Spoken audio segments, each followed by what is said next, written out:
খালিদ বিন ওয়ালিদ। খালিদ বিন ওয়ালিদ খালিদ ইবনুল ওয়ালিদ খালিদ ইবনুল ওয়ালিদ। খালিদ বিন ওয়ালিদ রাদিয়াল্লাহু আনহু। কে এই খালিদ বিন ওয়ালিদ?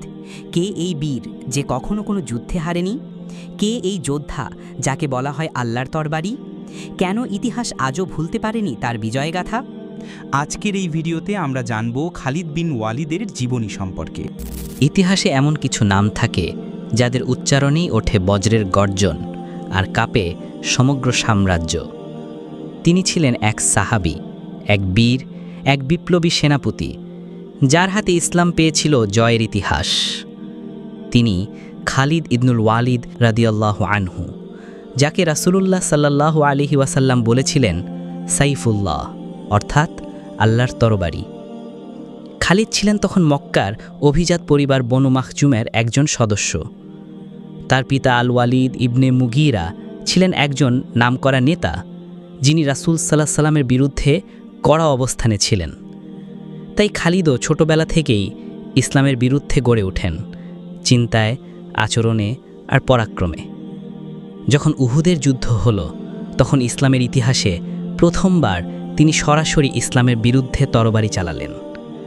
যুদ্ধের মাঝপথে তিনি পিছন থেকে মুসলিম বাহিনীর উপর অতর্কিত হামলা চালান। মুসলিমরা তখন জয়লাভের কাছাকাছি ছিল, কিন্তু খালিদের এই কৌশলে যুদ্ধের মোড় ঘুরে যায়। অনেক সাহাবী শহীদ হন। উহুদের পর হুদাইবিয়া, ইসলামের বিরুদ্ধে একের পর এক যুদ্ধে অংশ নিয়েছিলেন খালিদ ইবনুল ওয়ালিদ রাদিয়াল্লাহু আনহু। কিন্তু সময়ের সাথে তার ভেতরে কিছু একটা ভাঙছিল। তিনি দেখছিলেন মুসলমানরা জয়ের জন্য যুদ্ধ করছে না, তারা সত্যের জন্য জীবন দিচ্ছে। তাদের নেতা রাসূলুল্লাহ সাল্লাল্লাহু আলাইহি ওয়াসাল্লাম, যিনি ক্ষমা দেন, প্রতিশোধ নেন না। ইসলাম দিন দিন এগিয়ে যাচ্ছে, অথচ তিনি যেন অন্ধকারে রয়ে যাচ্ছেন। একদিন তিনি শুনলেন তার ভাই ওয়ালিদ ইবনে ওয়ালিদ ইসলাম গ্রহণ করেছেন এবং তার জন্য এক চিঠি রেখে গেছেন। চিঠির কথাগুলো ছিল এমন: ভাই খালিদ, তোমার মতো বিচক্ষণ ব্যক্তি কি অন্ধকারে থাকতে পারে? রাসূলুল্লাহ সত্য, ইসলাম সত্য, তুমি কতদিন ভুল পথে থাকবে? আমার ভাই, যথেষ্ট দেরি হয়ে গেছে, এবার ফিরে এসো। অনেক সৌভাগ্য তোমার হাতছাড়া হয়ে গেছে, এবার তো ফিরে এসো। খালিদের বুক কেঁপে উঠল। তিনি বললেন, আমি এতদিন কিসের জন্য লড়েছি? যদি সত্য ইসলামেই থাকে, তাহলে আমার কোথায় থাকা উচিত? তিনি সিদ্ধান্ত নিলেন, আর নয়, এবার আমি সত্যের পক্ষে দাঁড়াব। তিনি রওনা দিলেন মদিনার পথে। তার সঙ্গে ছিলেন আরেক বিখ্যাত নেতা আমর ইবনে আস রাদিয়াল্লাহু আনহু এবং উসমান ইবনে তালহা। মদিনায় পৌঁছে তিনি রাসূলুল্লাহের দরজায় দাঁড়ালেন, মাথা নিচু, চেহারায় অনুশোচনা, আর বললেন, হে আল্লাহর রাসূল, আমি দেরি করে ফেলেছি, আমার অতীতের পাপ মোচন হবে কি? রাসূলুল্লাহ মুচকি হেসে বললেন, খালিদ, ইসলাম পূর্ববর্তী সমস্ত পাপ মুছে দেয়। খালিদ এখন মুসলিম, কিন্তু তিনি কি প্রস্তুত ইসলামের জন্য নিজের জীবন বাজি রাখতে? সেই উত্তরের দিন এসেছিল মুতাহ যুদ্ধের সময়ে। রাসূলুল্লাহ একদিন একজন দাওয়াতিকারী সাহাবী হারিস ইবনে উমারি রাদিয়াল্লাহু আনহুকে পাঠালেন রোমান নিয়ন্ত্রিত এলাকায় ইসলাম প্রচারের জন্য। কিন্তু রাস্তার মাঝেই তাকে হত্যা করা হয়, যা এক রাষ্ট্রদূত হত্যার শামিল। এটা কেবল একজন মুসলিমকে হত্যাই নয়, বরং ছিল ইসলামের বিরুদ্ধে সরাসরি যুদ্ধ ঘোষণার সমান। রাসূলুল্লাহ সাল্লাল্লাহু আলাইহি সাল্লাম ঘোষণা করলেন, আমরা প্রতিশোধ নিতে যাব না, আমরা ন্যায় বিচার প্রতিষ্ঠা করতে যাব। তিনি এক বিশাল বাহিনী প্রস্তুত করলেন, প্রায় ৩,০০০ সাহাবী, আর তাদের মধ্যে ৩ জনকে কমান্ডার হিসাবে নির্ধারণ করে দেন।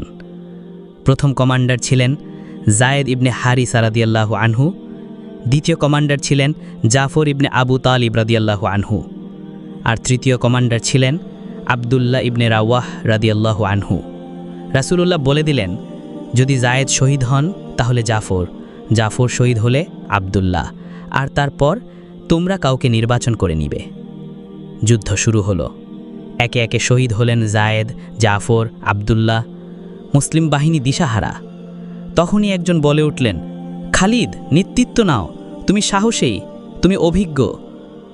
খালিদ ইবনুল ওয়ালিদ তরবারি উঁচিয়ে বললেন, আমার নেতৃত্ব শুধু দায়িত্ব নয়, বরং আমি রক্ষা করব ইসলামের সম্মান। তিনি এক রাতেই ৯ বার মুসলিম বাহিনীর ডান বাম দিক পাল্টান, যেন শত্রুরা ভাবকে থাকে মুসলিমদের রিইনফোর্সমেন্ট এসেছে। তিনি অতর্কিত আক্রমণ চালান, যুদ্ধের গতি ঘুরিয়ে দেন। যুদ্ধের এক পর্যায়ে তার 9টি তরবারি ভেঙে যায়। এতটাই তীব্রভাবে যুদ্ধ করছিলেন তিনি। অবশেষে যখন যুদ্ধ শেষ হয়, মুসলিম বাহিনী সম্মানজনকভাবে পিছু হটে।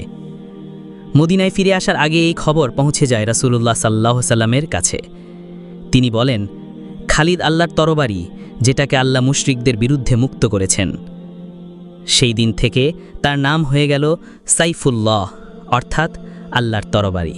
এরপর খালিদ রাদিয়াল্লাহু আনহু একের পর এক যুদ্ধ জয় করেন।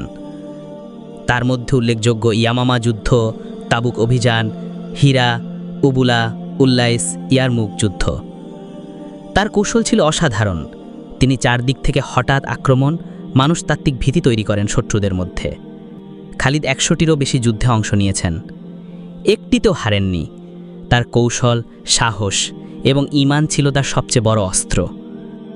642 খ্রিস্টাব্দে সিরিয়ার হিমস শহরে নিজের বিছানায় ইন্তেকাল করেন খালিদ ইবনুল ওয়ালিদ রাদিয়াল্লাহু আনহু। তিনি চেয়েছিলেন শহীদ হতে, কিন্তু আল্লাহ তাকে দিলেন ইতিহাসের অমরত্ব।